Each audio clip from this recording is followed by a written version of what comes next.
აუცილებლად ჩართი iPhone-ზე უსაფრთხოების ეს ფუნქცია, რომელიც შექმნილია ტელეფონის მოპარვის შემდეგ ყველაზე ცუდი სცენარის თავიდან ასაცილებლად. პირველი მაგალითად, როდესაც ქურდმა იცი შენი პასვორდი. ამ შემთხვევაში ვერ შეცვლის Apple-ის პაროლს, ვერ გამოვა iCloud-დან, ვერ გათიშავს Find My iPhone-ს და ვერ დავაყენებს Face ID-ს. მეორე, ეს არის ბანკების, საფულეების და პაროლების დაცვა.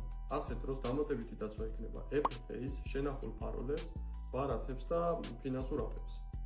მესამე, ეს არის Face ID-ს ბოროტად გამოყენების პრევენცია, ანუ ახალ Face ID-ს ვერ დაამატებს ქურდი.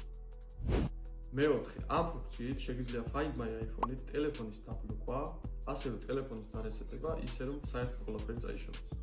და ბოლოს, ვისთვის არის აუცილებელი ამ ფუნქციის ჩართვა? ფაქტობრივად ყველა მომხმარებლისთვის. ვინც თუნდაც იყენებს Apple Pay-ს, ვისაც შენახული აქვს iCloud-ზე პაროლები და ფოტოები და ნებისმიერი ადამიანისთვის, ვინც iPhone-ს იყენებს საჯარო სივრცეში.